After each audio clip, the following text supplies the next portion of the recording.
கர்த்தருடைய பரிசுத்த நாமத்துக்கு மகிமை உண்டாவதாக. உங்களெல்லாம் பார்க்கறது எனக்கு ரொம்ப சந்தோஷமா இருக்கு.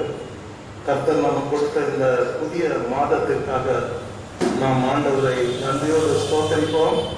அது மாத்திரமல்ல, கடந்த வாரம் முழுவதும் நம்மை கண்மணி போல காத்து வேடனுடைய கண்ணிக்கும் பாழாக்கும் கொலை நோய்க்கும் கர்த்தர் நம்மை தப்புவித்து தமது அன்பின் சிறகுகளாலே நம்மை மூடி பாதுகாத்து நமது வலது பக்கத்திலே அவர் நிழலாயிருந்து எல்லா தீங்குக்கும் விலக்கி பாதுகாத்து இந்த நாளிலும் கூட, இந்த புதிய மாதத்திலும் கூட தேவனை ஆராதிக்கும்படியாக தேவன் கொடுத்த சுகத்துக்காக, பலத்துக்காக, ஜீவனுக்காக ஆண்டவருக்கு நாம் நன்றியோடு ஸ்தோத்திரிப்போம். நாம் எல்லாரும் இன்னைக்கு நிற்பதும் நிர்மூலமாகாததும் தேவனுடைய கிருபை மாத்திரமே. நான் அதை மனப்பூர்வமாய் விசுவாசிக்கின்றேன். அதை விசுவாசித்து தினமும் நான் ஆண்டவரை துதிக்கிறேன். கர்த்தர் செய்த நன்மைகள் மிகவும் பெரியதா இருக்கிறது. கடந்த நாட்கள் முழுவதும் கர்த்தர் நமக்கு ஏராளமான நன்மைகளை செய்தார். நாம் அதற்காக கூட ஆண்டவரை இந்த ஆராதனைக்கு வேலைக்கு நன்றியோடு ஸ்தோத்தரிக்க கடனாளிகளாக இருக்கிறோம். நாம் இன்றைய தியானத்துக்கு எடுத்துக்கொண்ட செய்தி என்னவென்றால், ஆண்டவராகிய இயேசு கிறிஸ்துவின் கெத்செமனே தோட்டத்தின் ஜெபம். நம்முடைய ஆண்டவர் தன்னுடைய வாழ்க்கையின் பாதி பகுதியை ஜெபத்திலேயே செலவழித்தார். ஞானஸ்நானம் பெற்று கரையேறின பின்பு ஜெபிக்க தொடங்கினவர் சிலுவையிலே மரிக்கிற வரைக்கும் அவர் செபித்துக் கொண்டே இருந்தார். நம்முடைய ஆண்டவர் செபிக்கிறவராயிருந்தார். நாமும் கூட, அவருடைய பிள்ளைகளாகிய நாமும் கூட அவரை போலவே சாயம் உள்ளவர்களாய் இருப்போம் என்றால், அவரை போன்ற குணாதிசயம் உள்ளவர்களாய் இருப்போம் என்றால் நாமும் ஜெபிக்க வேண்டும். கர்த்தருக்கு ஸ்தோத்திரம். ஆண்டவர் ஜெபம் பண்ண சீடர்களுக்கு கற்றுக் கொடுத்தார். அவர் ஜெபம் பண்ணும் போதெல்லாம் சீடர்களும் தன்னை போல ஜெபம் பண்ண வேண்டும் என்று அவர்களையும் அவர் கூட்டிக் கொண்டு சென்று அவர் எப்படியெல்லாம் ஜெபம் பண்ணுவார் என்று அவர்களுக்கு காண்பித்தார். கர்த்தருடைய பரிசுத்த நாமத்துக்கு ஸ்தோத்திரம். வனாந்தரங்களிலே போய் அவர் ஜெபித்தார். உயர்ந்த மலைகளிலே போய் ஜெபித்தார். குறிப்பாக அடிக்கடி கெத்செமனே தோட்டத்திலே போய் ஜெபித்தார். இன்றைக்கும் நம்முடைய ஆண்டவர் ரோமருக்கு எழுதின நிருபம் 8ஆம் அதிகாரம் 34ஆம் வசனத்தின்படி பிதாவின் வலது பாரசத்திலே நமக்காக இன்றைக்கும் அவர் பரிந்து பேசி அவர் ஜெபித்துக் கொண்டிருக்கிறார். ஜெபம் இந்த பூமியினோடு நின்று விட்டது என்று நாம் நினைத்திருப்போம். இல்லை, எப்பொழுதும் அவர் ஆண்டவர் இயேசு கிறிஸ்து ஜெபிக்கிறவராயிருக்கிறார். கர்த்தருடைய பரிசுத்த நாமத்துக்கு ஸ்தோத்திரம். சிலுவை பாடு மரணங்களை பற்றி நாம் தியானிக்கும் பொழுது ஆண்டவர் கெத்செமனே தோட்டத்திலே அவர் ஜெபித்ததை நாம் மறக்க முடியாது. அந்த பாடு மரணங்களில் இருந்து அந்த கெத்செமனே தோட்டத்தின் ஜெபத்தை பிரிக்கவும் முடியாது. ஆகவே இது ஒரு மிகவும் ஆண்டவராகிய இயேசு கிறிஸ்துவின் வரலாற்றை மிகவும் பொன்னெழுத்துக்களால் குறிக்கப்பட வேண்டிய ஒரு நிகழ்ச்சி என்று நாம் சொல்லலாம். கர்த்தருக்கு ஸ்தோத்திரம். ஆண்டவர் எப்படியெல்லாம் ஜெபித்தார் என்று இன்றைக்கு நாம் தியானிக்க போகிறோம். நம்பர் 1, கர்த்தர் தனிமையாக போய் ஜெபித்தார். சீடர்களை கூட்டிக் கொண்டு போனார். ஆனால் ஒரு 5 கிலோமீட்டர் தூரத்தில் அவர்களை நிறுத்தி விட்டார், உட்கார வைத்து விட்டார் தோட்டத்தில்.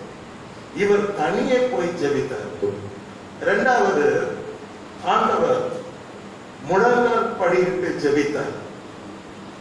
3வது, ஆண்டவர் தேவ சித்தத்துக்கு தன்னை ஒப்பு கொடுத்து ஜெபித்தார். நான்காவது, நமது ஆண்டவர் வியாகுலப்பட்டு ஜெபித்தார். பாரத்துடன் அவர் ஜெபித்தார். ஐந்தாவது, நமது ஆண்டவர் கெத்செமனே தோட்டத்திலே ஊக்கத்தோடு ஜெபித்தார், உண்மையோடு ஜெபித்தார். ஆறாவது, திகிலுடன் ஜெபித்தார் என்று எழுதப்பட்டிருக்கிறது. திகிலுள்ள ஒரு ஜெபம். ஏழாவது, தரையிலே முகக்குப்புற விழுந்து ஜெபித்தார். எட்டாவது, இது ஒரு தாழ்மையான ஜெபம். ஆண்டவர் ஒரு பூரண மனுஷனாக தன்னை தாழ்த்தி ஜெபித்தார். ஒன்பதாவது, ஆண்டவராகிய இயேசு கிறிஸ்து கெத்செமனே தோட்டத்திலே மாறி மாறி ஜெபித்தார். மீண்டும் மீண்டும் ஜெபித்தார். சொன்னதையே சொல்லி சொல்லி ஜெபித்தார். எந்த மாற்றமும் இல்லாமல் எதை சொன்னாரோ அதையே மீண்டும் மீண்டும் சொல்லி ஜெபித்தார். பத்தாவது, இந்த ஜெபம் சிலுவையில் அறையப்படுவதற்கு முன்பதாக கடைசியாக செய்யப்பட்ட ஜெபம் என்பதை இன்றைக்கு நாம் புரிந்து கொள்ள வேண்டும். 11வது பார்க்கும் பொழுது பதில் கிடைத்த ஜெபம். Prayer was answered immediately, instantly. உடனே அவர் பதிலையும் அதே கெத்செமனே தோட்டத்திலே பெற்றுக்கொண்டார் என்று நாம் பார்க்கின்றோம். இப்போ ஒவ்வொன்றையும் நாம் பொறுமையாக தியானிப்போம். லூக்கா எழுதின சுவிசேஷம் 22ஆம் அதிகாரம் 39வது வசனத்தை நாம் எடுத்து வைத்துக் கொள்வோம். இந்த கெத்செமனே தோட்டத்திலே ஆண்டவர் ஜெபித்ததை குறித்து மத்தேயு தன்னுடைய சுவிசேஷத்திலே குறிப்பிட்டு எழுதியிருக்கிறார். மார்க் தன்னுடைய சுவிசேஷத்திலே குறிப்பிட்டு எழுதியிருக்கிறார். லூக்கா அதை குறித்து, அந்த ஜெபத்தை குறித்து தெளிவாக, விரிவாக, விளக்கமாக எழுதியிருக்கிறார். யோவானும் இந்த கெத்செமனே தோட்டத்தின் ஜெபத்தை குறித்து எழுதியிருக்கிறார். சில நிகழ்ச்சிகள் சில சுவிசேஷத்தில் பார்க்க முடியும், மற்றதில் பார்க்க முடியாது. ஆனால் கெத்செமனே தோட்டத்தின் ஜெபம் மத்தேயு, மார்க், லூக்கா, யோவான் 4 சுவிசேஷத்திலும் அவரவருடைய ஞானத்துக்கு ஏற்றபடி, அவரவருடைய கல்விக்கு ஏற்றபடி அவரவர் எழுதியிருக்கிறதை நாம் பார்க்கலாம். எல்லாருமே அவங்க ஆங்கில பார்த்து எழுதியிருப்பாங்க. ஒன்று ஒருவர் சொல்வது இன்னொருவர் சொல்லாததா இருக்கும், இன்னொரு சொல்லாததை இன்னொருவர் சொல்லியிருப்பார். ஆக மொத்தம் 4 பேரும் அந்த கெத்செமனே தோட்டத்தை அவர்கள் பார்த்த அந்த காட்சியை அழகாக இந்த 4 சுவிசேஷத்திலும் விவரித்திருக்கிறார்கள். அதை பற்றி தான் இன்றைக்கு நாம் தியானிக்க போகிறோம். லூக்கா எழுதின சுவிசேஷம் 22ஆம் அதிகாரம் 39வது வசனம். இந்த வசனத்துல ஃபர்ஸ்ட் படிக்கிறோம். பின்பு அவர் புறப்பட்டு வழக்கத்தின்படியே ஒலிவ மலைக்கு போனார். அவருடைய சீடரும் அவரோடு கூட போனார்கள். கர்த்தருக்கு மகிமை உண்டாவதாக. இங்கே சில வார்த்தைகள் ஏன் சொல்லப்படுகிறது என்பதை நாம் புரிந்து கொள்ள வேண்டும். இங்க பாருங்கள், அவங்க டைரக்டா எழுதியிருக்கலாம், அவர் ஒலிவ மலைக்கு போனார் அப்படின்னு எழுதியிருக்கலாம். நோ, அப்படி எழுதவில்லை. அவர் பின்பு அவர் புறப்பட்டு வழக்கத்தின்படியே ஒலிவ மலைக்கு போனார். கர்த்தருக்கு ஸ்தோத்திரம். வழக்கம், what is your habit? What is your character? What is your doings? What is your deeds? What are you doing? உன்னுடைய பழக்க வழக்கம் தான் என்ன? இன்னைக்கு உலகத்துல ஒவ்வொரு மனிதனுடைய பழக்க வழக்கத்தையும் கேட்டாலே அருவருப்பாக இருக்கிறது. சாவர மாதிரி இருக்கு, செத்து போயிடலாமா? Such a way people are having dirty habits. At the same time, the children of God, தேவனுடைய பிள்ளைகளுடைய பழக்க வழக்கங்கள் உலகத்தாருடைய பழக்க வழக்கங்களை காட்டிலும் முற்றிலும் மாறுபட்டதாக இருக்க வேண்டும். இங்கே பார்க்கிறோம், ஆண்டவர் இயேசு தன்னுடைய வழக்கத்தின்படியே என்று சொல்லப்பட்டிருக்கிறது. அப்படியானால் இயேசு கிறிஸ்து அடிக்கடி, நீங்கள் யோவான் சொல்லுவார் வழக்கத்தின்படி என்று, யோவான் சொல்ல மாட்டார். லூக்கா தான் வழக்கத்தின்படி என்று சொல்வார். யோவான் சொல்லுவார் அடிக்கடி அவர் கெத்செமனே தோட்டத்துக்கு ஜெபிப்பதற்கு போனார் என்று அவர் சொல்வார். இவர் சொல்லுகிற விதம் வேறு மாதிரி இருக்கும், அவர் சொல்லுகிற விதம் வேறு மாதிரி இருக்கும்.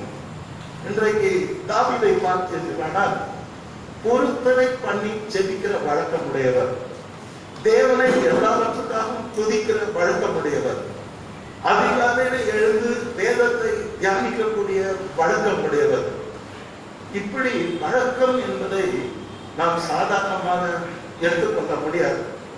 ஒரு மனிதனுடைய வழக்கங்கள் என்பது அவனுடைய வாழ்க்கையே சித்தரிக்கிறது, முத்தரிக்கின்ற ஒன்று.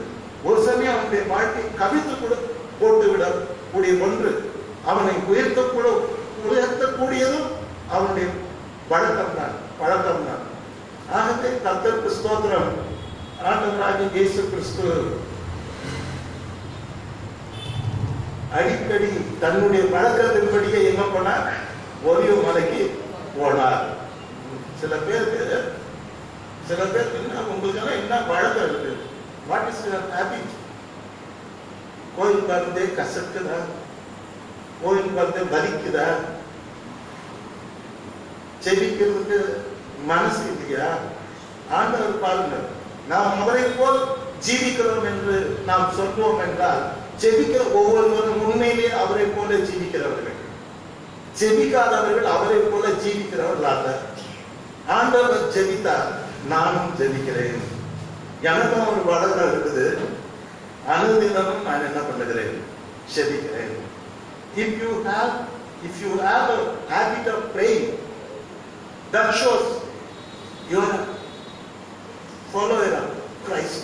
கிறிஸ்துவை பின்பற்றுகிறவர், கிறிஸ்துவின் சாயலை உடையவர், கிறிஸ்துவின் குணாதிசயங்களை உடையவர். ஜெபிக்கிற எல்லாருமே கிறிஸ்துவனுடைய குணாதிசயங்களை உடையவர் என்பதில் கொஞ்சம் கூட சந்தேகமே இல்லை. கர்த்தருக்கு ஸ்தோத்திரம். வழக்கம், இப்ப நீங்க இந்த வழக்கங்கள் சமுதாயத்துக்கு ஒரு வழக்கம் இருக்கும், குடும்பத்துக்கு ஒரு வழக்கம் இருக்கும், ஒரு தேசத்துக்கு ஒரு வழக்கம் இருக்கும். இப்ப நீங்க பாத்தீங்கன்னா, யாக்கோபு தன் தாய் மாமா கிட்ட சண்டை போடுவோம். நான் சின்ன பொண்ணு தானே கேட்டேன், ராகேல எனக்கு நீர் என்ன பண்ணிடு, முக்காடு போட்டு பெரிய பொண்ணை கட்டி கொடுத்தீரு, ஏன் அப்படி செய்தீங்கன்னு கேட்பான். அவன் சொன்னா, கவலைப்படாதீங்க, இன்னும் 7 வருஷம் வேலை செய்ய, சின்ன பொண்ணே உன்னை கட்டித்தர. ஆனா எங்கள் குடும்ப வழக்கம், எங்கள் குல வழக்கம், எங்கள் சமுதாயத்தின் வழக்கம், பெரிய பொண்ணு கல்யாணமாக இருக்கும் போது சின்ன பொண்ணை என்ன பண்ணக்கூடாது? கட்டி கொடுக்க கூடாது. அந்த வழக்கத்தை குறித்து பேசுகிறார். அந்த வழக்கம் இன்னைக்கும் உலகமும் தான் இருக்குது, குறிப்பா தமிழ்நாட்டில் இருக்குது, இந்தியாவில் இந்த வழக்கம் ரொம்ப கம்ப்ளீட்டா இருக்கு. ஒரு அக்கா இருக்கும் போது கல்யாணம் ஆகாத தங்கச்சி பொண்ணு கேட்ட யாருக்கும் கொடுக்க மாட்டேன். அப்போ லாபான் சொல்லுகிறார், எங்க வழக்கம் இது, எங்க வழக்கத்தை மாற்ற முடியாது. யாக்கோபு, உனக்காக எங்க வழக்கத்தை மாற்ற முடியாது. இது குடும்ப வழக்கம், சமுதாய வழக்கம், ஒரு தேசத்தின் வழக்கம்.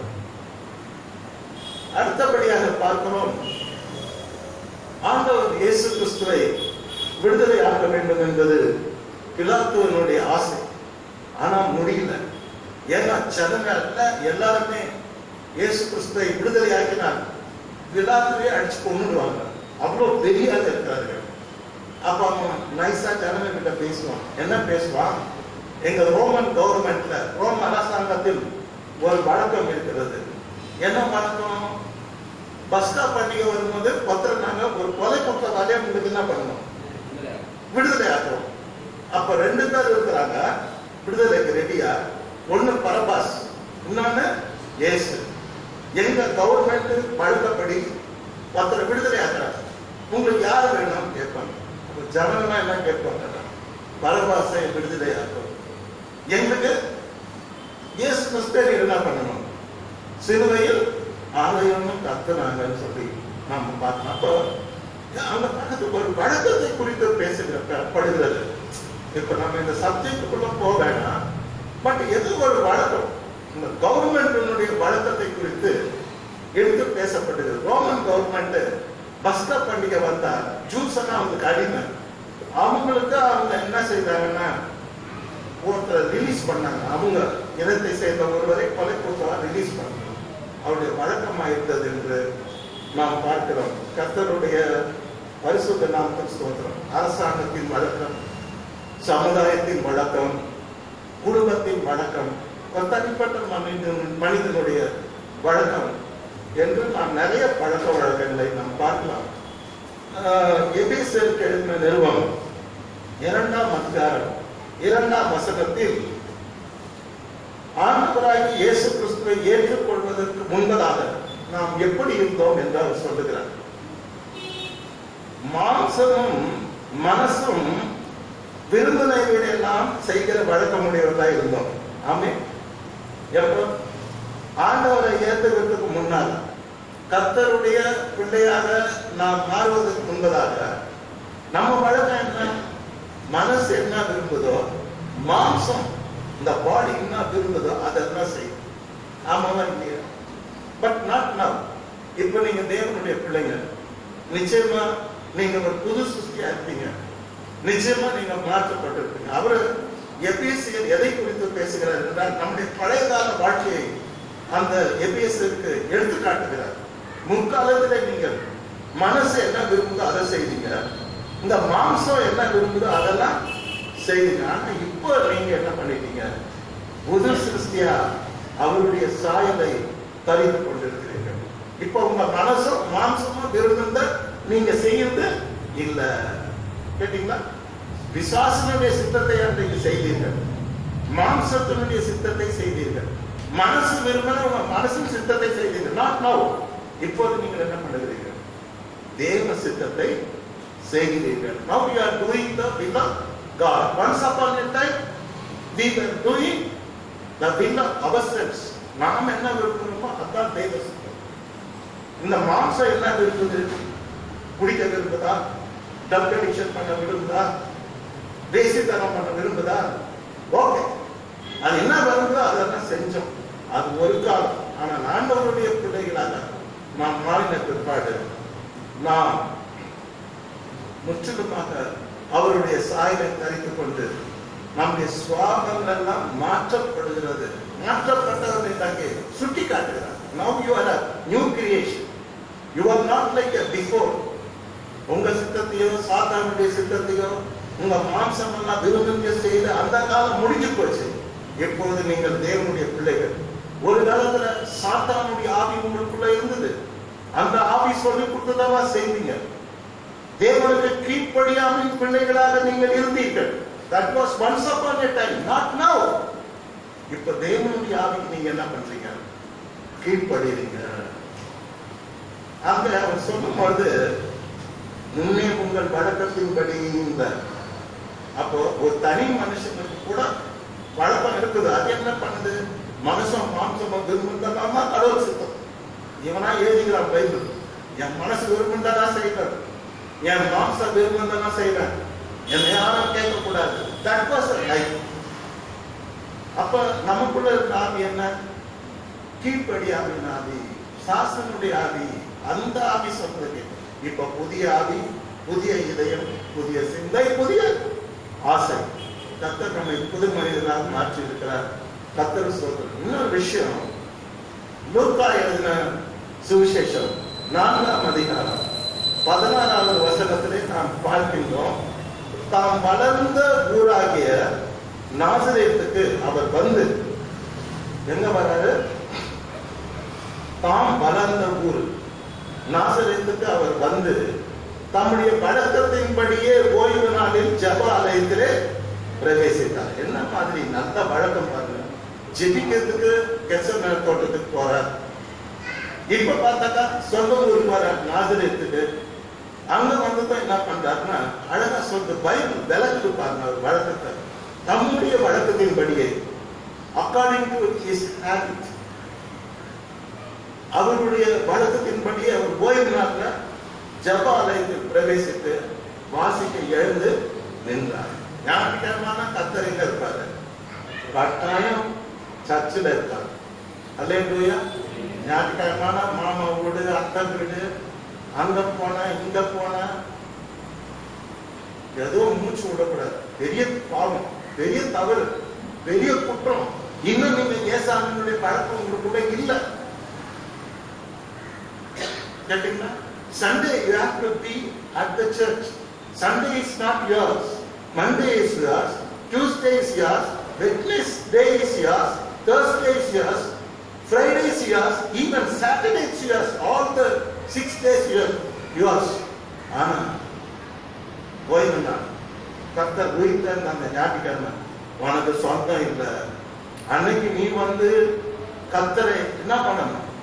ஆலயத்துக்கு வந்து அவர் என்ன பண்ணணும்? ஆராதிக்கணும், துதிக்கணும், ஸ்தோத்திரிக்கணும். கர்த்தாவே, எத்தனையோ பேர் லட்சக்கணக்கான மக்கள் உலகமோட செத்து போயிட்டாங்க.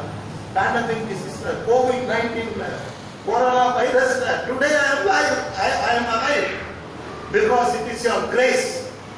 அந்த கிருபைக்காக உங்களை துதிக்கிறேன்னு சொல்லி நான் துதிக்கணும். ஆண்டவரே, நான் எவ்வளவு தாழ்த்தப்பட்டிருந்தேன், வாழா இருந்தேன், என்ன தலையாக்கினேன், கீழா இருந்தேன், மேதாக்கினேன். அநேக ஜாதிகளிட கடன் வாங்கினேன். இன்னைக்கு கடன் கொடுத்தல் மட்டும் மாற்றேன். சகல ஜாதியில என்ன மேன்மையை கொடுத்திருக்கிறேன். எனக்கு அழகான குடும்பம் கொடுத்திருக்கிறேன், அழகான குழந்தைகள் கொடுத்திருக்கிறேன், அழகான சபையை கொடுத்திருக்கிறேன், அருமையான போதகரை கொடுத்திருக்கிறேன் சொல்லி கர்த்தரை நாம் என்ன பண்ணணும்? ஓய்வு நாள் தோறும் தவறான ஆண்டவருடைய ஆலயத்துக்கு வந்து கர்த்தரை நாம் என்ன பண்ணணும்? துதிக்கணும், தொழுது கொள்ளணும், ஆராதிக்கணும். அப்போ ஏசாமியினுடைய 2 இடத்துல ஏசாமியை பற்றி எழுதியிருக்கிறது. 2 வழக்கங்கிற அந்த வார்த்தையை பயன்படுத்தப்பட்ட 2 இடம். ஒண்ணு, தம்முடைய வழக்கத்தின்படி கெத்செமனே தோட்டத்துக்கு ஜெபிக்க போனார். ஆமென். If I am praying, really I am having Christ character. எனக்குள்ள இயேசு இருக்கிறார், இயேசுவினுடைய சுபாவம் இருக்கிறது.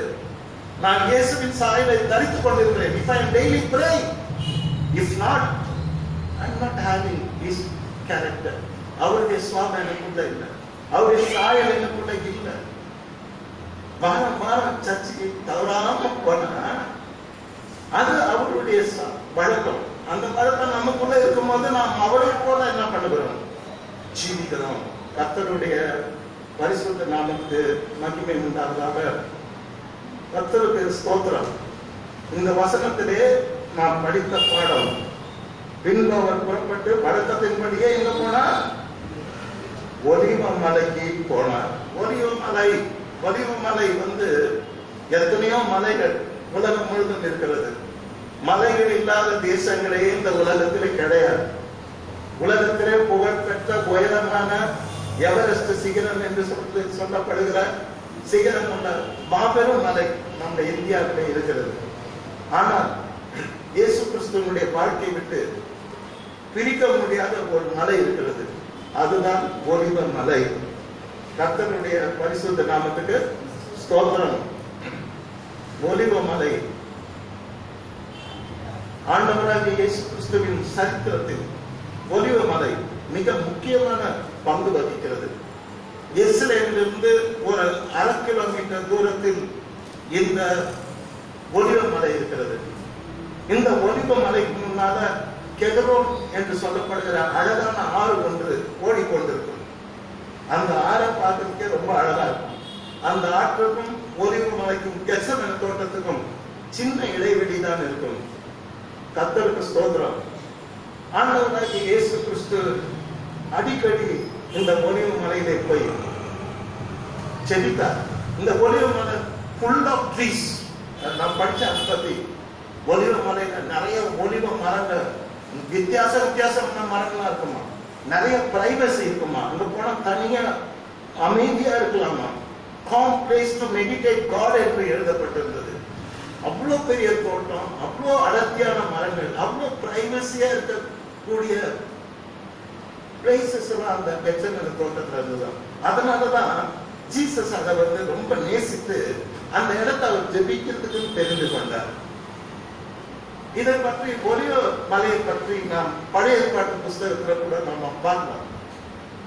தாவீது சொந்த மகன் புரட்சி பண்ணான். யார?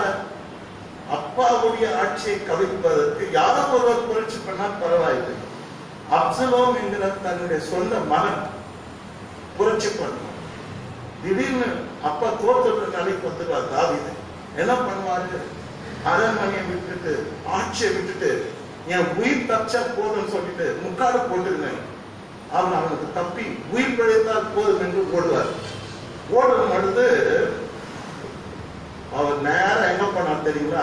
தாவீது ஒலிவ மலர் உச்சி மட்டும் வந்து அங்கே தேவனை பணிந்து கொண்டார்.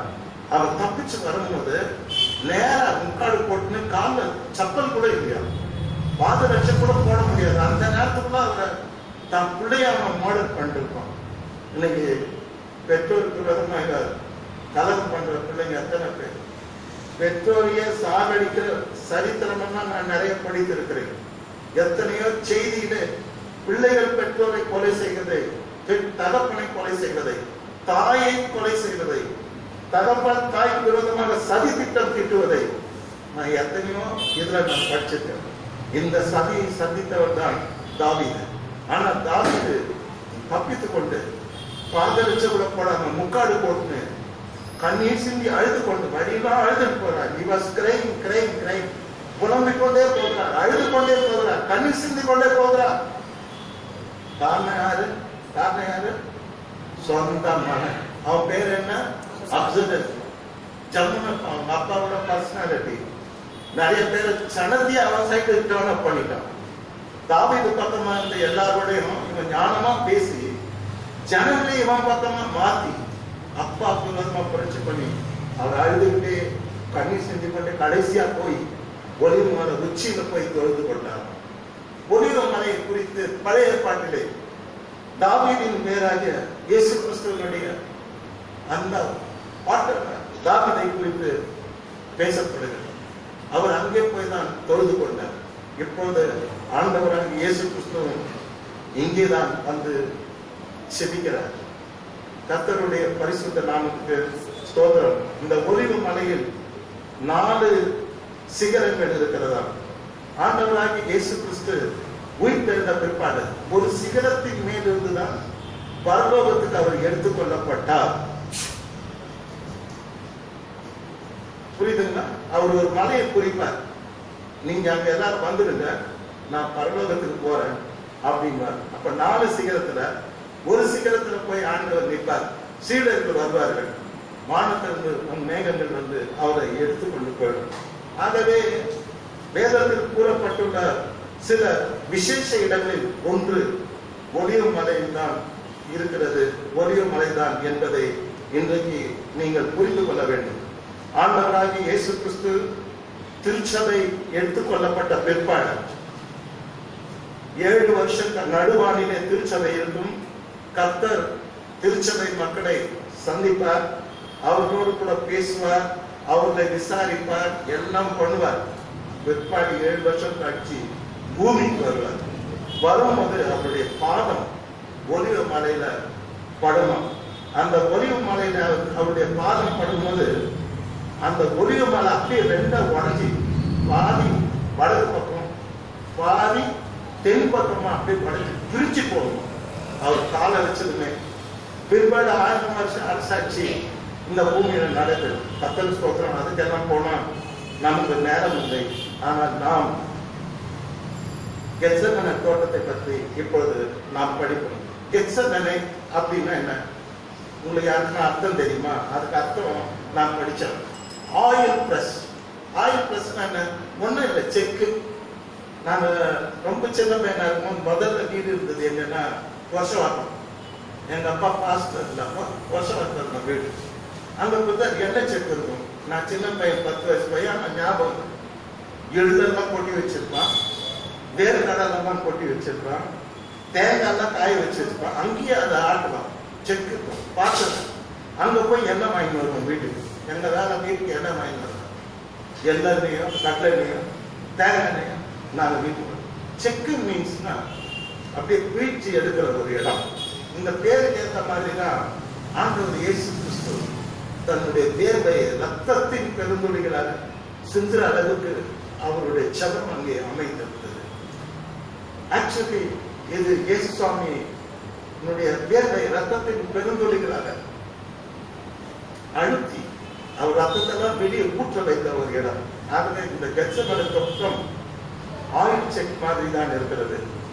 கர்த்தராகிய இயேசு கிறிஸ்து, கர்த்தருக்கு ஸ்தோத்திரம், ஒலிவ மலையின் அடிவாரத்தில் இருந்த கெத்செமனே தோட்டம் என்றால் மலை வேற, மலை கீழே ஒரு பகுதியில ஒரு பெரிய ஏரியால இந்த கெத்செமனே தோட்டம் அமைந்திருந்தது. ஏற்கனவே சொன்ன அடர்ந்த மரங்கள், நல்ல மறைவிடங்கள், பிரைவசி, மெடிடேஷன் பண்றது தேவையான எல்லா பொருத்தமும் அங்க அமைந்திருக்கும். ஆகவே இயேசுவாமி அதை நேசித்த அந்த இடத்தை தெரிந்து கொண்டார். ஆண்டவர் அடிக்கடி தன்னுடைய சீஷர்கள் எல்லாம் கூடும் கொள்ள ஆரம்பிக்கும் போதே சொன்னார். இங்க ஸ்பெஷாலிட்டி என்னன்னா, சிலுவையில் மறிப்பதற்கு முன்பதாக கடைசியா அவர் ஸ்பெண்ட் பண்ண இடம் கெத்செமனே தோட்டம். அல்லேலூயா. He loved it. He spent when he was oppressed, when he was depressed, when he was full of agony. அப்ப அந்த மாதிரி நேரத்தில் நான் தன்னுடைய டைம் எங்க ஸ்பெண்ட் பண்ணான்னா கெத்செமனே தோட்டத்தில் தான். சிலுவையிலே தன்னுடைய அறையப்படுவதற்கு முன்பதாக கடைசியாக தன்னுடைய நேரத்தை அவர் கெத்செமனே தோட்டத்திலே செலவழித்தார் என்று நாம் பார்க்கின்றோம். ஆனா இப்ப அந்த கெத்செமனே தோட்டம் எப்படி இருக்கு அப்படின்னு சொல்லி ஹிஸ்டரியில படிச்சேன். அந்த தோட்டம் இந்த இடத்துல ஒரு பெரிய கோயில் கட்டியிருக்காங்க, கிறிஸ்டியன் சர்ச், பிக்கஸ்ட் சர்ச். தோட்டம்னா அழிஞ்சிச்சான். ஒரு 10 ஒலிவ மரம் அங்க அப்படி இருக்குதான், மீதி எல்லாம் காலி பிளேஸா இருக்குதான். பழைய மாதிரி இப்ப இல்லை அப்படின்னு சொல்லிட்டு வரலாற்றுல நான் படித்தேன். கர்த்தருடைய பரிசுத்த நாமத்துக்கு ஸ்தோத்திரம் உண்டாவதாக. ஆகவே கெத்செமனே தோட்டத்தை நம்முடைய வாழ்க்கையிலே நாம் மறக்க முடியாது. ஒலிவ மலையையும் நாம் நம்முடைய வாழ்க்கையில மறக்க முடியாது. இப்பொழுது அங்கே ஆண்டவர் எப்படியெல்லாம் ஜெபித்தார் என்று சொல்லி நாம் படிக்க போகிறோம். படிக்கிறதுக்கு முன்னால நீங்க ஒரு பாட்டு கேட்கணும்னு நான் விரும்புகிறேன். கேளுங்க.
சிலுவை மரண பாடுகளா சியோனை சேர்ந்திடுவே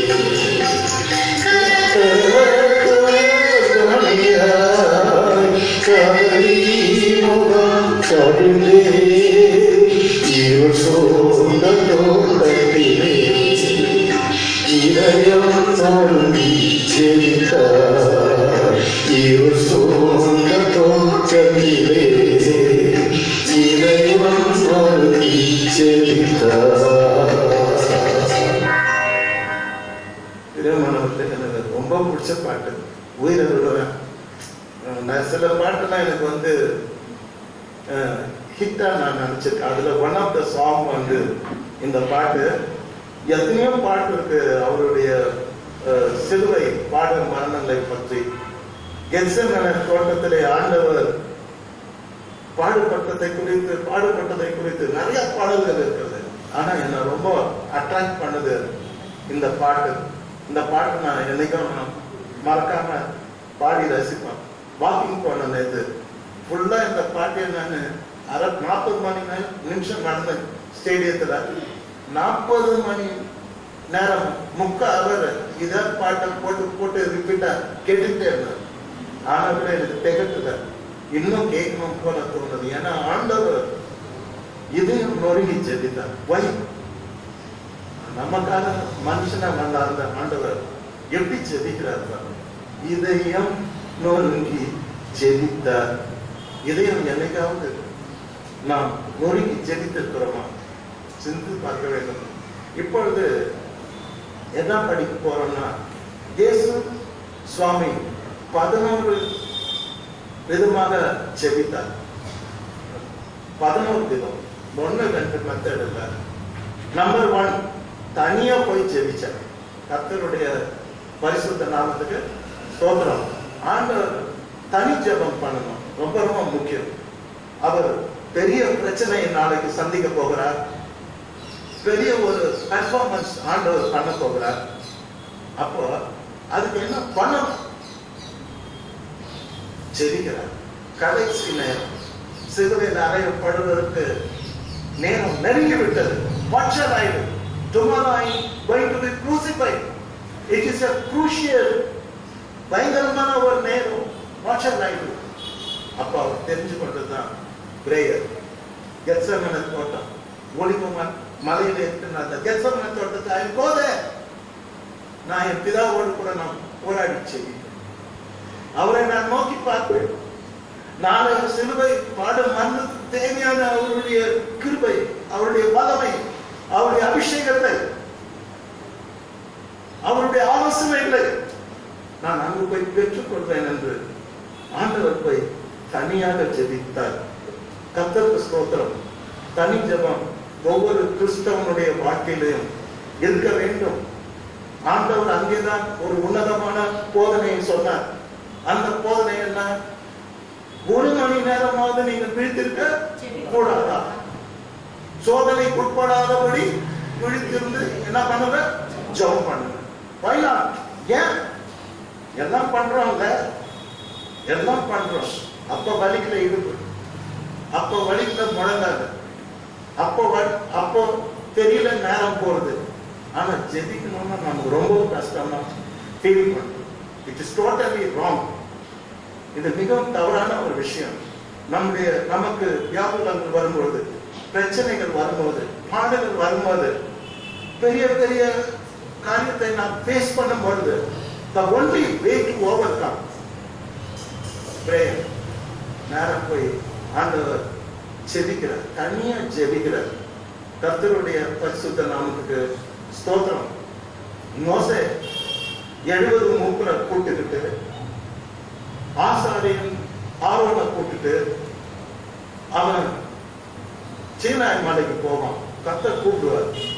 கர்த்தர் சொல்றாரு, அவங்களெல்லாம் ஒரு 5 கிலோமீட்டர் தூரத்துல உட்கார வச்சுட்டு, 70 பேரையும் ஆரோனையும் எல்லாரையும் அங்க உட்கார வச்சுட்டு கர்த்தர் சொல்றாரு, மோசே நீ மாத்திரம் கர்த்தரிடத்தில் சமீபித்து வரலாம், அவர்கள் சமீபித்து வர லாகாது. ஜனங்கள் அவனோட கூட ஏறி வர வேண்டாம். 6 லட்சம் ஜனங்கள் இருக்காங்க, யாரும் சீனாய் மலை கிட்ட வரக்கூடாது. 70 மூப்பர் இருக்காங்க, யாரும் வரக்கூடாது. ஆரோன் இருக்கிறாரு, மற்றும் அநேக முக்கியஸ்தர்கள் இருக்கிறார்கள். ஆண்டவர் சொல்றாரு, யாரும் வேணாம், உங்ககிட்ட நான் பேசணும், உனக்கு நான் அநேக செய்திகளை நான் சொல்லணும். ஜனங்கள், இந்த 6 லட்சம் ஜனமும் என்னென்ன பண்ணணும், எப்படி வாழணும், எப்படி அவங்க நடக்கணும், இதை பற்றியெல்லாம் நான் சொல்லணும். அப்புறம் நீ அதை எடுத்து போய் என்ன பண்ணணும், அவங்களுக்கு சொல்லணும். ஒரு ஊழியக்காரன் இப்படிதான் இருக்கணும். தூங்கி எழுந்து வந்து பிரசவம் பண்ணுறவங்க இருக்கிறாங்க, தூங்கி எழுந்து வந்து ஜெபம் பண்ணுறவங்க இருக்கிறாங்க, ஏன்னா தூங்கி எழுந்து வந்து சபைக்கு வரவங்க இருக்கிறாங்க. No, wrong.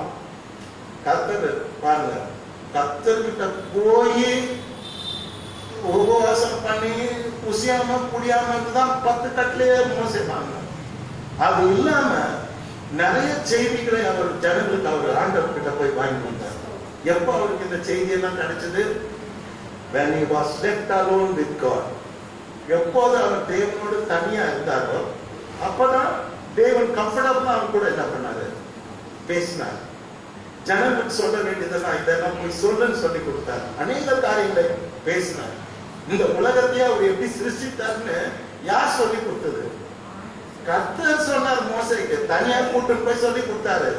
In the beginning how I created the world. புரியுதா? அதை ஆண்டவர் சொல்லி கொடுத்தாரு. ஆதியாகமம், லேவியராகமம், யாத்திராகமம், எண்ணாகமம், உபாகமம், பஞ்சாகமத்தை எழுதி யார்? மோசே. யார் சொல்லி கொடுத்தது? ஆதியிலே தேவன் வானத்தையும் பூமி சிருஷ்டித்தார். யார் சொல்லி கொடுத்தது? தேவனை சொல்லி கொடுத்தார். எழுதிலே, நான் தான் ஆதியில வானத்தையும் பூமியும் சிருஷ்டித்தேன். உலகம் எப்படி இருந்தது?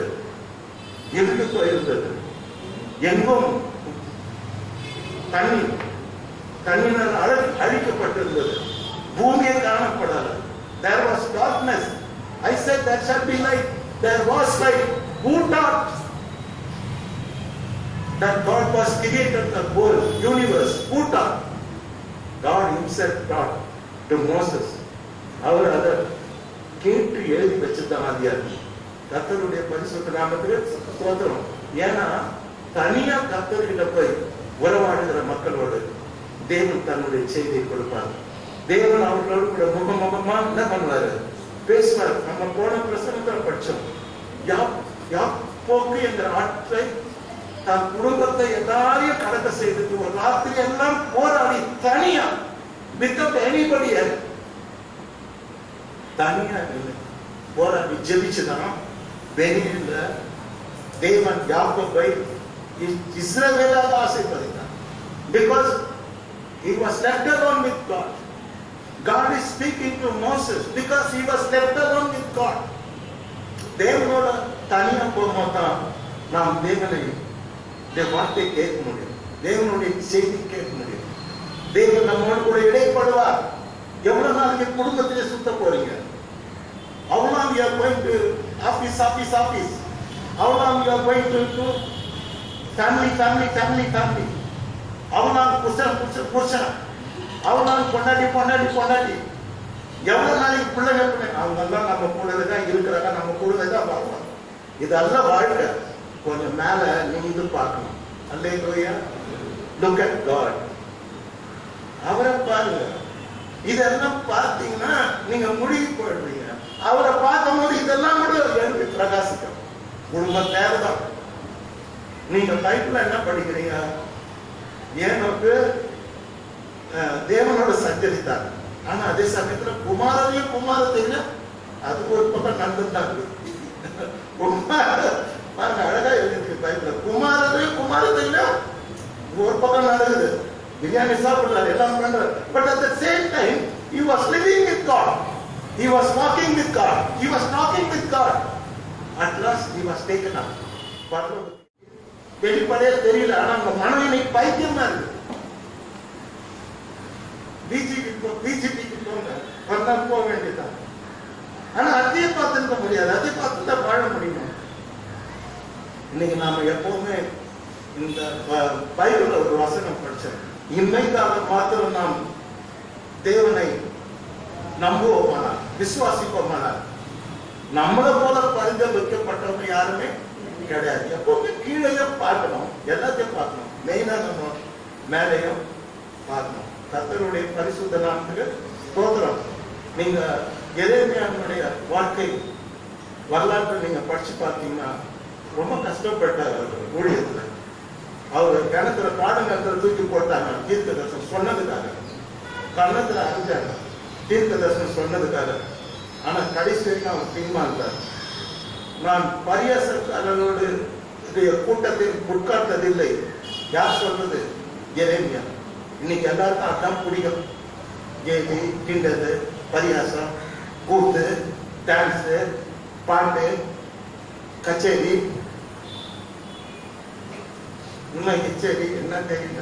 அது மேல என்ன இன்னைக்கு பீப்புள் லைக் தட்.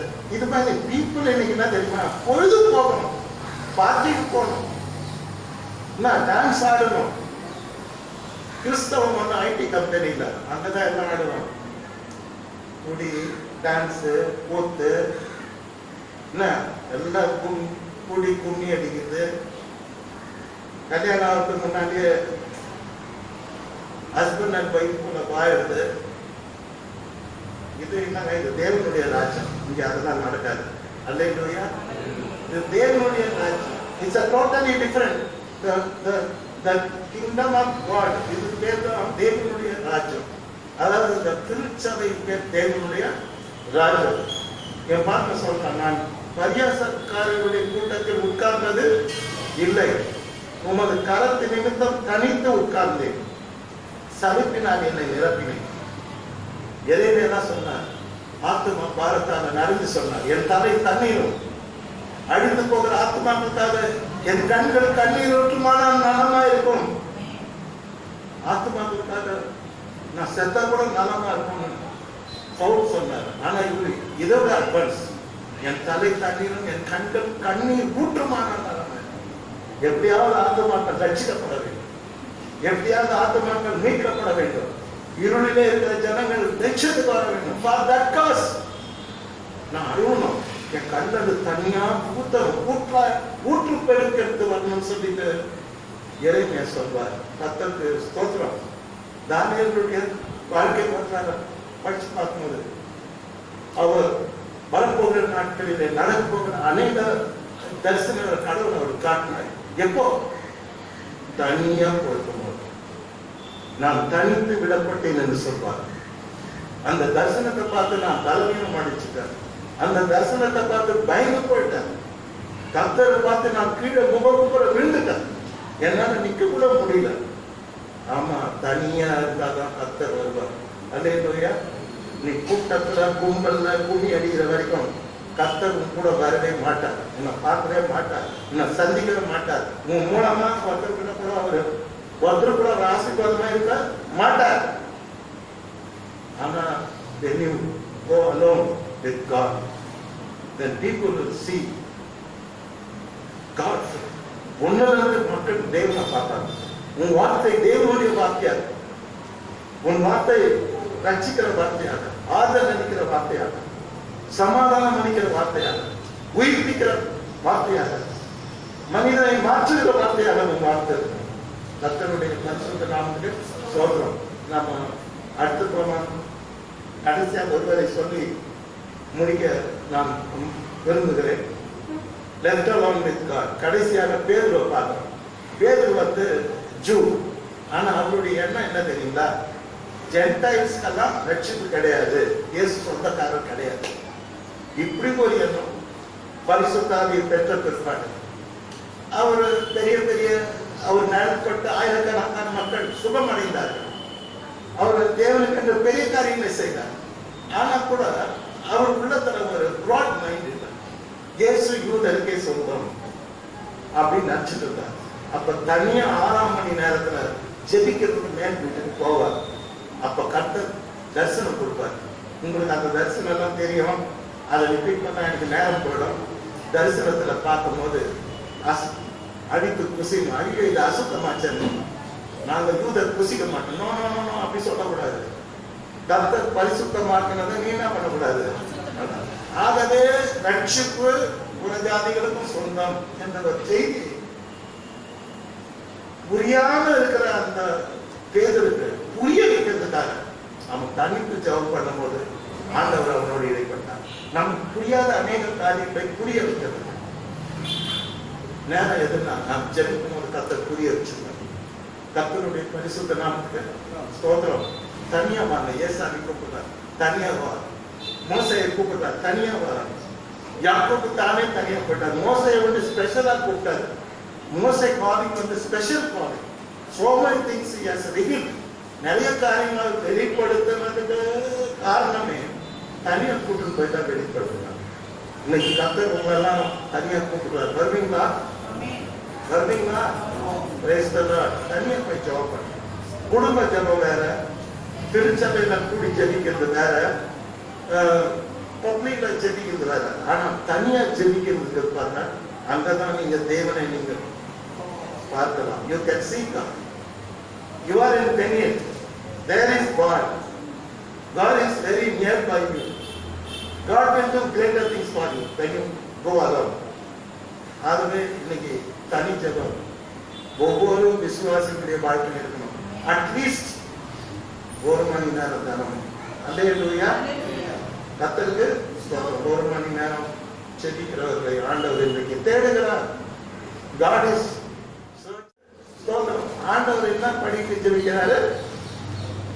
எல்லாம் எப்படி மழங்கால் போட்டாக்கா வாய்ந்த வரும். மழங்கால் போட்டாக்கா தெரியல.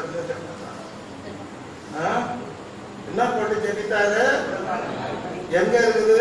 லூக்கா 22:40 ஆண்டவர் கெத்செமனே போய் அவர் கம்ஃபர்டபுளா ஜெபிக்கிறார். மழங்கால் போட்டு ஜெபிக்கிறார். அங்க பாய் இருந்திருக்காரு. அட்லீஸ்ட் பேசிக்கா பாய் இருக்காது, மேட்ரஸ் இருந்திருக்காது, கார்பெட் இருந்திருக்காது, ஒண்ணுமே இருந்திருக்காது. ஜஸ்ட் அப்படியே போயிட்டார். துக்கத்துல போயிட்டார். அந்த தரையில முழங்கால் படிட்டு மேல் முழங்கால் படிட்டு செல்கிறார். எவ்வளவு பார்க்க அழகா இருக்கு. கேட்கவும் அழகா இருக்கு. தியானிக்கவும் அழகா இருக்கு. என்னாவது ஒரு நாள் உங்க வாழ்க்கையில நேர் முழங்கால நின்று ஜெபிச்சிருக்கிறீங்களா? முழங்கால நின்று பாருங்க. இந்த உலகத்தை உங்களை பார்த்து பயப்படும். நீங்க கேட்காததெல்லாம் கிடைக்கும். சாத்தான் உங்களை விட்டு ஓடி போவான். உங்களை பார்த்து பயப்படுவாங்க. உங்களை பார்த்து சல்யூட் அடிப்பாங்க. ஆமாமே இல்லையா? முதல் நாளில் நிற்பவர்கள் தான் இன்றைக்கு இயேசுவுக்கு தேவை. God wants people who are able to meet him. முழங்கால் படித்தவர்களை ஆண்டவர் இன்றைக்கு தேடுகிறார். Preachers he doesn't want. எல்லாம் கையில பிரசனம் பண்ணு. பஞ்சாயத்து யார்? கையில பிரசனம் பஞ்சாயத்து யார்? யாருக்கு பஞ்சு? ஊழியக்காரர்கள் சூப்பரா பிரசனம் பண்ணு. சேவர் பிரசனம் பண்ணா இல்லையா? யாருக்கு பிரசனம் பண்ணு? பின்வாங்கி போன பேர் மனம் கசந்த அறிவுறாக பிரசனம் பண்ணு. நீங்க ஊழியர் செஞ்சா இல்லையா? அது ஒரு பிரசனம் பண்ணு. மௌன பிரசனம். 11 மணிக்கு கவனம் தூக்கி போட போறாங்க. நீ என்ன தூக்கிட போற? அது 10 மணிக்கு போய் நீ நினைச்சு வாய்த்தாரு. எந்த ஆண்டுல போடுவாங்க அது தெரியாது. கரெக்டான மீன் எங்க போட்டாலும் பிடிக்கணும். ஏன்னா ஷிப் வேணும். நம்ம சர்ச்சை விட பெருசா இருப்பான். ஷிப்னா சின்னதா இருக்காது. இந்த சர்ச்சுமே 10 மணி கூட இருக்கிற ஷிப் எல்லாம் இருக்குது. எங்க போட போறான் எந்த காடு அப்படி அதுக்கு என்ன தெரியுங்க. சப்போஸ் இப்படி பால் இருந்ததுன்னா அப்படி போட்டா எந்த பக்கமும் ஜம்ப் பண்றது மீனா கத்தர் பார்த்து சொன்னாங்க, என் ஆள் வரான், நீ பத்திரமா போய் பிடிச்சிக்கணும், கை காதுல கடிக்கு போற நம்பாத உயிரோட வயிற்றுல வச்சுக்கணும். கத்தருக்கு ஸ்தோத்திரம். மீன் லீடர் குட் ஜாப். கத்தருக்கு அது அருமையான ஊழியம் செய்யும். ஆமாவா இல்லையா? இன்னும் நிறைய உங்களுக்கு சொல்றான் பைபிள் வந்து நேரம் இல்லை. நான் ஒரு மாதிரியான ஆள் எதுனா சொன்னா அப்படி போயிட்டே இருப்பேன். சோ கத்தருக்கு ஸ்தோத்திரம். ரெண்டாவது ஆண்டவர் முழங்கால் பண்ணிட்டு ஜெபித்தார். முழங்கால் போடணும். ஒரு அம்மா எனக்கு தெரியும், அந்த அம்மா முழங்கால் போட்டு ஜெபம் பண்ணி முழங்கால ரத்தமே அவங்களுக்கு 2 கிட்னியும் ஃபெயிலியர் ஆயிடுச்சு. ஆனா 2மே பாஸ் ஆயிடுச்சு கட்சியில. அந்த அம்மாவுக்கு ஜெபிக்க நான் போயிருந்தேன். ஆபரேஷன் தேட்டர் முன்னாலே வெக்கப்படாத ஜனங்களால் நான் வெக்கப்படாத முடிகள் போட்டுருந்தேன். ஏன்னா எனக்கு ரொம்ப பிடிக்கும் அவங்க. நல்ல ஊழியக்காரி, முகமே பார்த்தாலே ஏசுவாமி பார்க்கறதுனால நான் அந்த ரோட்லயே அப்படியே முடிக்கால் போட்டு அவங்களுக்காக ஜெபிச்சேன். ஆண்டவரே நீர் எப்படியாவது காப்பாற்றணும், வழி காத்தணும். ஹஸ்பண்ட் பிள்ளைங்க எல்லாரும் இருக்காங்க, ரொம்ப பணக்காரர், ஹைலி எஜுகேட்டட், பாதி பேர் இப்ப பாதிப்பு கண்ணம் கத்தரை நோக்கி ஜெபிச்சோம். கத்தரை நீங்க சுகமாக்கி, நான் ஜெபிச்சது 20 வருஷம் இருக்கும், இன்னும் ஜம்முன்னு இருக்கிறாங்க. ரோட்ல பார்த்தா கூட பேச தொடங்கினாங்கன்னா பேசினே இருப்பாங்க. கத்தருக்கு ஸ்தோத்திரம். முழங்கால் பண்ணிட்டு செபித்தார். கத்தருடைய பரிசுத்த நாமத்துக்கு முழங்கால் போட்டு ஜெபிக்கிறதெல்லாம் கை தூக்கிட்ட பார்க்கலாம். நம்ம சபையில எப்படி இருப்பாங்க, கையை ஒரு கை தான் வந்தது, மற்ற கை தான் அடுத்த வாரம் கேட்கும் போது எல்லாரும் அடுத்த வாரம் எல்லாரும் கையும் பார்க்கணும். அல்லேலூயா. இல்லைன்னா you are leading useless life, dummy life you are leading. ஒரு என்ன சொல்றது தமிழ்ல சொல்லுவாங்க, ஒன்னுக்கும் பிரயோஜனம் இல்லாத வாழ்க்கை வாழல. உனக்கு நகைக்கலாம், வீடுகளாம், சொத்துக்கலாம், ஆஸ்தி இருக்கலாம், மாமன் இருக்கலாம், மச்சம் இருக்கலாம், but you are useless one. ஒன்னது முதல்ல இப்ப லோக்கல் தமிழ்ல சொல்றாங்க டம்மி பீஸ், டம்மி ஃபேமிலி. ஒன்றுக்கும் வராது. என்ன சொல்றது, ஹெலிகாப்டர் கூட சொந்தமா வச்சிருந்தாங்க. But you are waste piece for God. God cannot use you. God cannot be pleased with you. God cannot look at you. இன்னைக்கு வாழ்நாள் போட்டு சரி கேட்டீங்கன்னா அவங்க தான் greatest people in the sight of God. யார் மனநாள ஜெபிக்கிறாங்களோ அவங்க தான் கர்த்தருடைய பார்வையில் விசேஷமானவர்கள், உயர்ந்தவர்கள். தேவன் அவர்களை நேசிக்கிறார், தேவன் அவர்களை தேடுகிறார். கர்த்தர் முழங்கால் பண்ணிட்டு ஜெபித்தார். தாவீதுன்னு ஏன் சொல்றாங்க? கர்த்தர் ஆடுகளுக்கு பின்னால நடந்த தாவீதை ஏன் அரசனாக்குறாருன்னா காரணம் இருக்கு. தாவீதை பார்த்து கர்த்தர் என் இருதயத்துக்கு ஏற்றவன், என் சித்தத்தை செய்வான்னு சொல்றாருன்னா அதுக்கு காரணம் இருக்கு. அது காரணம் என்ன தெரியுமா? நான் ஒரு வசனம் சொல்றேன், சங்கீதம் 95:6 அங்க படிச்சு பாருங்க. நம்மை உண்டாக்கின பேசும்போது என்ன மாதிரி பேசுறாங்க? யார் உண்டாக்குது? நம்ம யார் உண்டாக்குனது? கர்த்தர். நம்மை உண்டாக்கின கர்த்தருக்கு முன்பாக நாம் பணிந்து குனிந்து முழங்கால் படியிடுவோம் வாருங்கள். ஆமென். அதுதான் தாவீதுன்னா தாவீதின் குமாரனுக்கு இறங்கணும். உடனே கர்த்தர் வந்து குருடனுக்கு பார்வை கொடுத்தாரு. பட் அவன் எப்படி கூப்பிட்டான்னா தாவீதின் குமாரன் எனக்கு இறங்கணும். தாவீதுன்ற வார்த்தை சொன்னால பைபிள்ல தாவீதுன்னா பைபிள்ல கிடையாது. கேட்டீங்கன்னா அவ்வளவு ஸ்பெஷல் பர்சன். கர்த்தருடைய இதயத்துக்கு ஏற்ற கர்த்தருடைய இதயத்தை உண்டாக்கின கர்த்தருக்கு முன்பாக, நம்மை உண்டாக்கின கர்த்தருக்கு முன்பாக. இப்ப நம்மளாம் எங்க இருக்கிறோம்னா நம்மை உண்டாக்கின கர்த்தருக்கு முன்னால உட்கார்ந்து இருக்கோம். அவர் முன்பாக பணிந்து ஒன்று நம்பர் 1 நம்ம சொல்லுங்க, கூட சொல்லுங்க, உங்களதான் சத்தம் எல்லாம் சேர்ந்து சொல்லுங்க. பணிந்து. இப்ப கூட இந்த எல்கேஜி நேட்டு அவங்க கேட்டு ஏன்னா ஏ ஃபார் ஆரோ, ஆப்பிள் இப்ப கிடையாது. இப்ப சொல்லுங்க, பணிந்து. கர்த்தருக்கு முன்பாக என்ன பண்ணணும்? குட். இப்ப வார்த்தை போட்டு வாய்ஸ். இப்ப சொல்லுங்க, பணிந்து. ரெண்டாவது குனிந்து. கர்த்தருக்கு முன்பாக என்ன பண்ணணும்? முதல்ல பணியணும், ரெண்டாவது குனியணும்.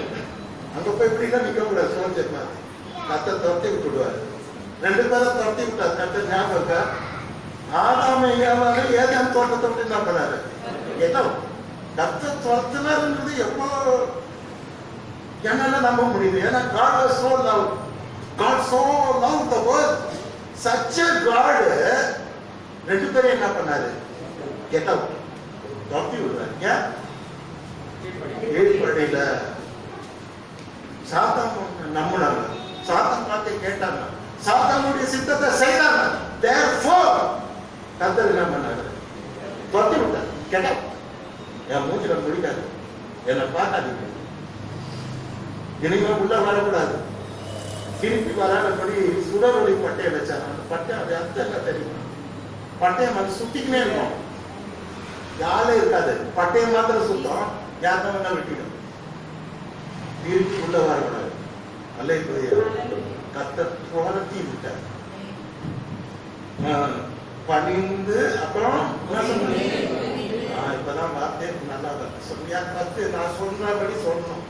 எவ்வளவு வார்த்தைங்க தேவையில்லாதது பேசுறீங்க. கெட்ட வார்த்தைங்க கூட நிறைய பேர் பேசுறாங்க. ஆனா நீங்க எல்லாம் நல்லவங்க.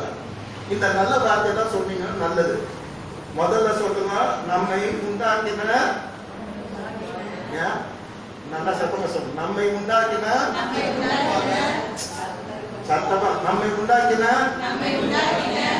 ரோட்ல போறவங்க கேட்கட்டும், நம்மை உண்டாக்கின கர்த்தருக்கு முன்பாக நாம் பணிந்து குனிந்து முழங்கால் படியில கடவோம். வாருங்கள். கேட்டீங்களா? கூப்பிட்டார். தான் மாத்திரம் பணிந்து குனிந்து முழங்கால் படிட்டு சந்தோஷமா போயிட்டார். No, he is inviting everybody to kneel down, to humble. புரியுதா? எல்லாரும் கூப்பிடுறாரு, வாங்க வாங்க. நீங்க யாரை கூப்பிட்டீங்க? ஏசாதிக்காக பக்கத்து வீட்டுக்காரங்க கூப்பிட்டீங்களா? வாங்க, இங்க கர்த்தர் சுகமாக்குவார். அழாதீங்க, கர்த்தர் என்ன உங்க கண்ணீரை துடைப்பார். வாங்க, உங்க குடும்ப பிரச்சனை கர்த்தர் தீர்த்து வைப்பார். அது ever called anybody in your life. உங்க ஆதிக்குரிய வாழ்க்கையில யாரையும் கூப்பிட்டு இருக்கீங்களா? நான் வேலை செய்யற இன்கம் டாக்ஸ்ல ஒரு பையன் ரட்சிக்கப்பட்டு எனக்கு பெரிய பாஸ்டா இருக்காரு, எனக்கு மேல பிரசங்கம் பண்ணணும். ஜபதோரன்னா என்னுடைய டச் தான் அப்படின்னு நானே சொல்லக்கூடாது. அவர் ரொம்ப பின்வாங்கி போயிருந்தார்.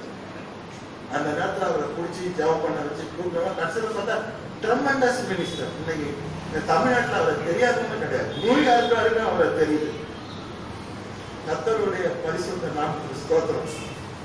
நீ பணிந்து குனிந்து முழங்கால் பண்ணிட்டா போதாது, வாருங்கள் கூப்பிடுறாரு. அல்லேலூயா. What are that? இதுதான் கிறிஸ்டியானிட்டி, இதுதான் ரியாலிட்டி. கிறிஸ்டியனுடைய ஒரு ரியாலிட்டி என்னன்னா மற்றவங்களை கூப்பிடணும். நம்ம ஃபர்ஸ்ட் பாட்டு என்ன பிராக்டிஸ்ல உங்களுக்கு தெரியுமா? ஃபர்ஸ்ட் பாட்டு பெஸ்ட் பாட்டு. வாரம் நாம் எல்லாரும் கூடி நான் கொண்டாடுவேன்றது இல்லை, நான் பாவிதான் ஆனாலுமே அப்ப நானும் தான் வரும். நான் பாவிதான் ஆனாலுமே மாசத்த ரத்தம் சிறுமி பாயன்று என்ன என் மீட்பது. ஆனால் தொழுகும் பொழுது ஆராதிக்கும் பொழுது அந்த அழகான பாட்டு பேப்டிஸ்ட் பாட்டு ஃபர்ஸ்ட் பாட்டு. வாரம் நாம் எல்லாரும் ஓடி கும்மி அடிப்போம். எங்க பிரான்ச் சர்ச்சில் கொஞ்சம் லோக்கல் கீர்த்தெல்லாம் வருவாங்க. ஹவுசிங் போர்ட்ல இருந்து லோக்கல் சொல்றத தப்பு கடவுள் மன்னிக்கணும் வருவாங்க.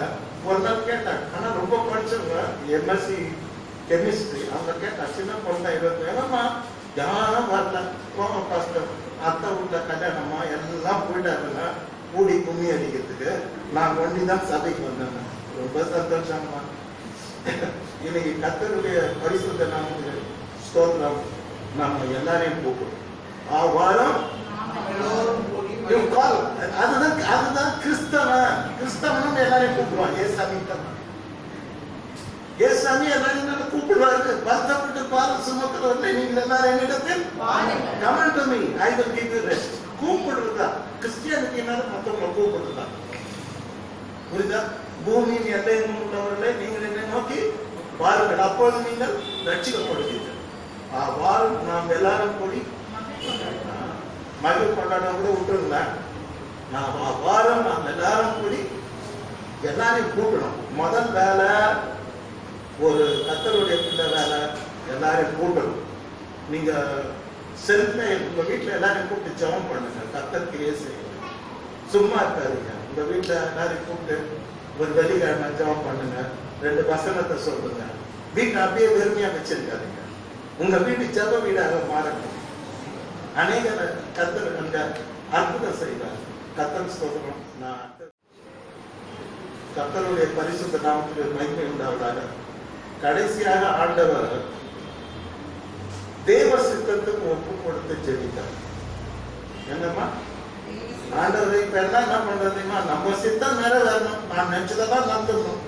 அது எப்படி நடக்கும்? எல்லாம் அப்படிதாங்க இருப்பார். நான் நினைச்சதெல்லாம் நடந்துடணும். என்னை திட்டணும், செத்துடணும். என்னை எதிர்கொள்ளலாம், கை கால் விழுந்துடணும். எனக்கு ஒரு கண்ணு போனா பரவாயில்ல, எதிர்கொண்டுக்காரி அவருக்கு 2 கண்ணு போகணும். இன்னைக்கு எல்லாரும் அவங்கவுங்க சித்தத்தை நிறைவேற்றுறதுக்கு தான் எப்படி சொல்றது, கிரேசியா இருக்காங்க. They want to fulfill their ambition. என்னம்மா கேட்டீங்களா? எல்லாம் நடிகர்தான் நடத்தணும். இன்னைக்கே அதான் நடத்தணும். உன் சித்தம் அது, உன் சித்தத்துக்கு. ஆனா கடவுள் தேவன் இயேசுசாமி ஒரு முன்மாதிரியா இருக்காரு. நமக்கு ஒரு ரோல் மாடலா இருக்காரு. அவரு ஒரு மனுஷனாவே அவர் பிஹேவ் பண்ணாரு. ஒரு மனுஷனை போகவே ஜெபித்தார்.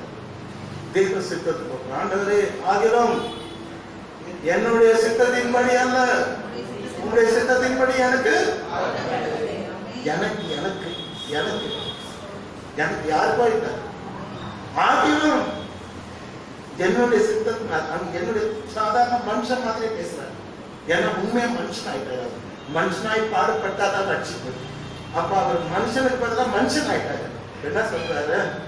ஆகிலும் என்னுடைய சித்தத்தின்படி சொல்றீங்களா? நீங்க எல்லாம் உங்க சித்தத்தை நிறைவேற்ற துடிங்க. எவ்வளவு கொடுமை தெரியுமா? அது உங்களை கொன்னுடும். உங்க சித்தம் உங்களை கொன்னுடும். உங்க சித்தம் உங்களை அழிச்சிடும். உங்க சித்தம் உங்களை கவிழ்த்து போடும். உங்க சித்தம் உங்க பேர் இல்லாதபடி கிராக் பண்ணிடும்.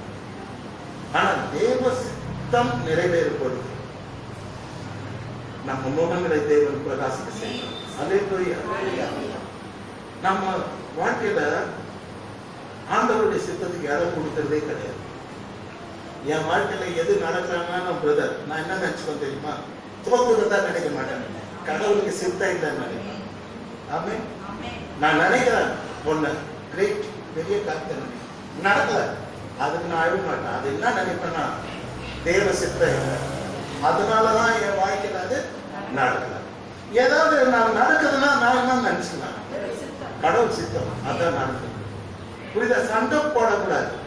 வீட்டுல நிறைய பேர் சண்டை போடுங்க. வீட்டுல சண்டை போடணும்னா கை கொடுங்க. சகோதரிங்க சகோதரன்னா ரொம்ப சந்தோஷம். எவ்வளவு புண்ணியா இருக்கிறாரு பாருங்க. கத்தர் ஆசீர்வாதம், கத்தர் ஆசீர்வாதம்.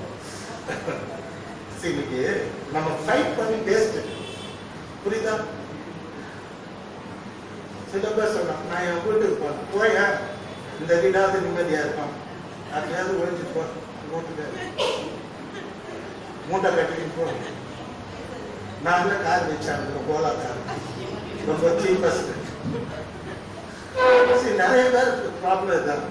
ஒரு பிரச்சனை வந்து சண்டை போடுறது. எங்க அம்மா வீட்டுக்கு போறது, வீட்டுல ரெக்ரேஷன் கிளப்புக்கு போறது, எங்கன்னா போய் எங்க போனாலும் உருப்பட மாட்டேன். எங்க போனாலும் உனக்கு நிம்மதி இல்லை, எங்க போனாலும் உனக்கு ஆறுதல் இருக்காது. ஆனா தேவ சித்தத்தை செய்யும் பொழுது தேவ சித்தத்துக்கு நம்மை ஒப்பு கொடுக்கப்படுது. இதுல ஒரு சப்ஜெக்ட் வரும், ரிப்பீட்டட் பிரேயர். திருப்பி திருப்பி எத்தனை தடவை சொன்னார் கர்த்தர்? அதுவே தெரியாதா? 3 தடவை. அவருக்கு தான் தெரியும் கரெக்டா. ஒரே ஜெபத்தை ஒரே டைம்ல, என்ன பிரேக்கப் டைம்லாம் கிடையாது, ரொம்ப ஷார்ட், அப்படியே ஒரு 5 நிமிஷத்துக்குள்ள எத்தனை முறை சொல்றாரு? ரிப்பீட்டேஷன். என்ன எத்தனை பேர் திட்டிருப்பாங்க? இன்னைக்கு தெரிஞ்சுங்க, ஜீசஸே ரிப்பீட்டேஷன் பண்ணுவாரு. நான் பண்றதுல என்ன தப்பு? எனக்கு ஒரு குணம், அருள் புரிஞ்சுக்கிறாரா அது வரைக்கும் விட மாட்டார். திருப்பி திருப்பி ரிப்பீட் பண்ணணும். த குட் டீச்சர், அவருக்குள்ள லட்சணம் என்ன தெரியுமா? திருப்பி திருப்பி சொல்லணும். அதாவது கிளவர் பசங்கன்னா, நான் கிளவர் பசங்க டீம்ல இருந்தது இல்லை, இவங்க சொல்றதுக்கு முன்னாலே சொல்றாங்க, நான் தெரியும் சார், எனக்கு தெரியும் சார்.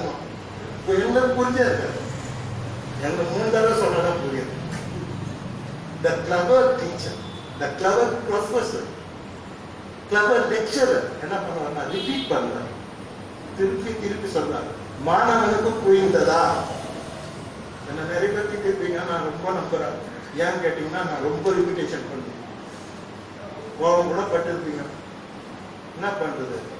உங்களுக்கு புரிஞ்சிருந்தா நான் விட்டுட்டு இருப்பேன். புரியலையே, அதனாலதான் திருப்பி திருப்பி சொல்றேன்.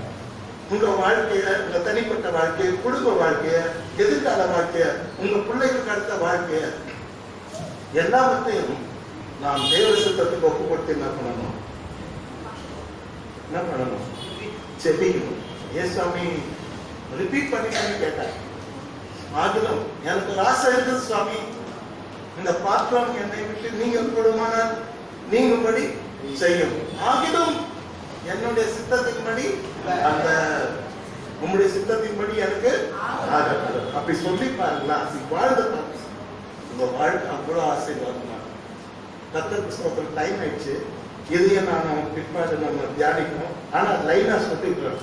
எப்படி எல்லாம் ஜெபம் பண்ண? முதல்ல தனியா ஜெபம் பண்ண, 2வது வாழ்நாள் படித்து ஜெபம் பண்ண, 3வது தேவ சித்தத்துக்கு ஒப்பு கொடுத்து ஜெபம் பண்ண, 4வது வியாபனத்தோடு ஜெபம் பண்ண, 5வது கூட்டத்தோடு ஜெபம் பண்ண, 6வது திகிலோடு ஜெபம் பண்ண, 7வது முகம் குப்புற விழுந்து ஜெபம் பண்ண, 8வது தாழ்மையோடு ஜெபம் பண்ண, 9வது தியான ஜெபம், 11வது பதில் கிடைத்த ஜெபம். ஆமென். இந்த 11ல எத்தனை படிச்சிருப்பான்? 1, 2, 3. மீதி அப்புறமா படிக்கலாம். டைம் ஆயிடுச்சு. கர்த்தர் உங்கள் அனைவரையும் ஆசீர்வதிப்பாராக. ஆமென். இப்பொழுது நாம் நேரா ஐக்கிய திருவுத்தார